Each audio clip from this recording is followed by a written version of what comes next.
Hello guys, आज फिर आपका स्वागत है। मेरा नाम कमल श्रीवास है और आज मैं आपको बताने वाला हूं कि आरबीआई ने जो इन्वेस्टमेंट किया है यूएस गवर्नमेंट में। यूएस गवर्नमेंट सिक्योरिटीज़ निकालती है, उसमें इंडिया की आरबीआई ने कुछ इन्वेस्टमेंट किया है। तो उसके बारे में हम जानेंगे, कितना किया है, क्यों किया है, क्या फ़ायदा है उससे, क्या लॉस है, सब आपको मैं बताऊँगा क्यों किया है। ठीक है, सबसे पहली बात, कितना इन्वेस्टमेंट किया। इंडिया ने 13 बिलियन का इन्वेस्टमेंट किया है मई में। ठीक है, मई की बात हो रही है, इससे पहले भी इंडिया कर चुकी है। तो 13 बिलियन का इन्वेस्टमेंट किया है मई में यूएस गवर्नमेंट सिक्योरिटीज़ में। ये क्या है, यूएस गवर्नमेंट सिक्योरिटीज़ क्या है? ठीक है, जैसे कि दोस्तों भाइयों, आपने देखा होगा कि जब भी अपनी इंडिया से पहले आपको समझाने की कोशिश करता हूँ।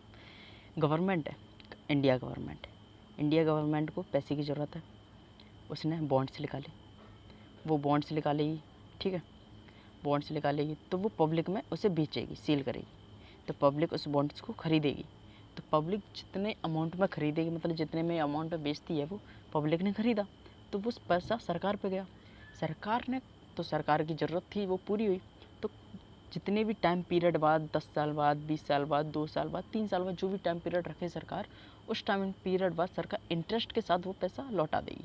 ठीक है, इंटरेस्ट के साथ वो पैसा लौटा देगी।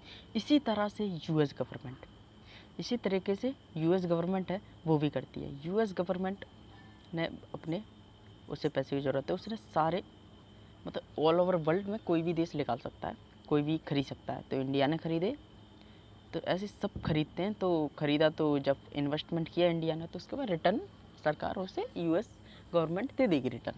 तो इसी तरीके से सेम प्रोसेस रहती है बिल्कुल। ठीक है, तो इससे पहले इंडिया ने 157 बिलियन का इन्वेस्टमेंट कर रखा था अप्रैल के महीने तक, और अब हो गया है 169.9 बिलियन, मानी 170 बिलियन मान लीजिए आप अप्रॉक्स। ये 13 बिलियन का अभी उनने न्यू किया है, इन्वेस्टमेंट किया है। तो ये इंटरेस्ट भी मिलता रहता है, इससे थोड़ा मतलब ठीक रहता है, रिलेशन भी अच्छे होते हैं। ये बात तो, ये आरबीआई पैसा लाती कहाँ से? मतलब इतना 170 बिलियन इन्वेस्ट किया है, कहीं ना कहीं से तो आया होगा, कि बाहर से तो पैसा आया नहीं होगा। कहाँ से आता है ये पैसा? देखिए, आपने सुना होगा, बेसिक है ये, आपने सुना होगा फॉरेन एक्सचेंज रिजर्व। ये फॉरेन एक्सचेंज रिजर्व होता है, इसमें आरबीआई के पास, इसमें 517.37 मिलियन अमाउंट है अपने पास अभी, और इसी वजह से इंडिया 5th नंबर पे है। ये क्या होता है, कैसे होता है? सबसे पहले तो ये न्यू अभी का डाटा है 17 जुलाई 2020 का। तो ये मतलब क्या होता है फॉरेन एक्सचेंज रिजर्व, इसमें क्या क्या होता है, मतलब ये थोड़ा बहुत आपको बेसिक चीज़ें मैं बता देता हूँ क्या होता है ये। सबसे पहले आप देखिए, फॉरेन एक्सचेंज रिजर्व होता है ये, इसमें फ़ॉरेन करेंसी आती पहले, फ़ॉरेन एसेट वगैरह। जैसे कोई भी फ़ॉरेन अमाउंट, डॉलर है, डॉलर इंडिया के पास कितना है, आरबीआई में कितना डॉलर रखा है, ताकि हम बाहर का चीज़ें जो भी हम खरीदते हैं वो फ़ॉरेन की करेंसी में ही खरीदते हैं। ठीक है, तो फ़ॉरेन कितना अमाउंट है, फ़ॉरेन की डॉलर कितना है, यूरो कितना है, वो देखा जाता है। ठीक है, और गोल्ड कितना है भारत में आरबीआई के पास, वो देखा जाता है। H D R drawing rights रहते हैं, जिसमें 5 बड़ी करेंसी रहती है, तो उसका एवरेज निकलता है। मेरे ख्याल से एच डी आर का अभी 73 चल रहा है, डॉलर 75 है, उसका 73 चल रहा है। ठीक है, और आईएमएफ पे भी कुछ रिजर्व रहता है, पोजीशन रहती है।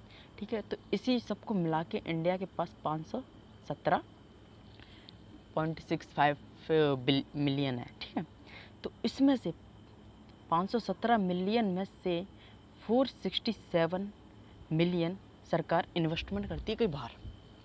ठीक है, जैसे कहीं बाहर क्या, कहीं ना कहीं करती है इन्वेस्टमेंट। ठीक है, तो इस हिसाब से हम देखें तो सरकार जो बाहर इन्वेस्ट करती है वो 64% है। जो अपन ने 467 मिलियन है ना, इसका 64% अमाउंट सरकार बाहर इन्वेस्ट करती है, यानी अप्रॉक्स 300 मिलियन। अप्रॉक्स है, मतलब मैं सही डाटा नहीं है, अप्रॉक्स बता रहा हूँ।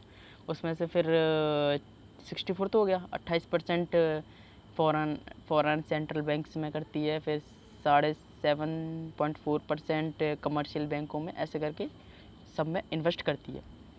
हमारे यहाँ गोल्ड कितना इन्वेस्ट करते हैं, गोल्ड कितना इन्वेस्ट है ये हमें पता होना चाहिए।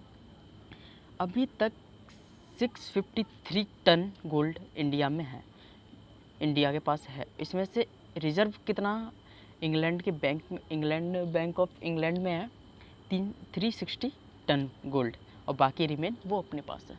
तो ये हमारा गोल्ड का वो है, ठीक है। सबसे मेन बात है कि हम लोगों ने इतना इन्वेस्ट क्यों किया, क्यों, या हम ही अकेले कर रहे हैं क्या, और भी देश करते हैं क्या, हमने ज़्यादा किया है कुछ? देखिए, हमने कुछ ज़्यादा नहीं किया है, क्योंकि हम देखें जापान सबसे मैक्सिमम उसने अभी तक इन्वेस्ट किया है 1.260 ट्रिलियन, यानी 1200 बिलियन। हमने तो 170 बिलियन के लगभग किया है, उन्होंने 1200 बिलियन। और सेकंड नंबर पर चाइना है, चाइना ने 1000 बिलियन किया है। और यहाँ पर इंग्लैंड भी है, आपको शायद दिख नहीं रहा होगा, 393 बिलियन है उनका, ठीक है, 393 बिलियन है। इंग्लैंड तीसरे नंबर पे है, और भारत 12वें नंबर है। भारत ने भी अच्छा खासा इन्वेस्ट किया है। तो यहाँ पर सभी देश इन्वेस्ट करते हैं। मेन बात ये है कि अमेरिका में ही क्यों ज़्यादा इन्वेस्ट करते हैं। देखिए, अमेरिका की पॉलिसी शुरुआत से ही रही है कि जब भी वो देते हैं तो उनका रिटर्न 100% होता है, इसलिए इसी कारण वो इंटरेस्ट कम देते हैं। यूएस गवर्नमेंट इंटरेस्ट कम देगी, लो इंटरेस्ट रिटर्न देगी, लेकिन 100% देगी, ठीक है। इससे क्या है, तो गवर्नमेंट जैसे कि आरबीआई है, वो अपने SLR प्रिंसिपल फॉलो करती है, यानी सेफ्टी। सबसे पहले सेफ्टी, हमारा पैसा सेफ़ है कि नहीं। अगर हम ईरान में करते या फिर चाइना में करते मान के चलो, और वहाँ के क्या है, सरकार पे पैसा ना हो, तो वो तो बोल देगी कि हमारे पास कुछ नहीं है, तो हम ऐसे पैसे थोड़ी ले सकते हैं। मतलब समझ रहे हो ना, कि कहीं पैसा ना दे पाए सरकार फ्लॉप, मतलब डूब जाए। तो इस हिसाब से देखा जाता है कि देश के पास पैसा ही नहीं है, वो वापस ही नहीं कर पा रहा, तो कैसे होगा। तो अमेरिका बड़ा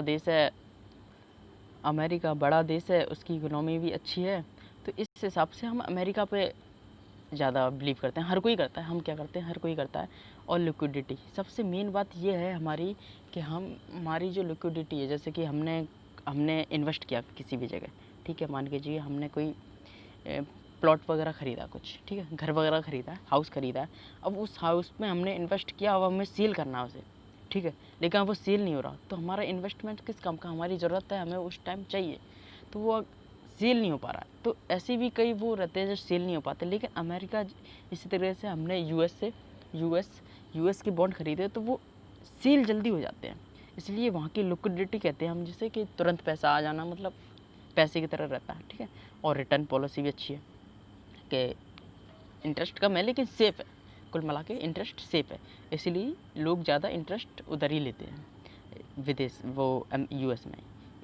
और इसी के साथ लेक्चर की समाप्ति होती है। आप बताइए कि लेक्चर कैसा लगा, और आपको और भी नोटिफिकेशन, मतलब आपको बताते रहेंगे जो भी क्या होता है।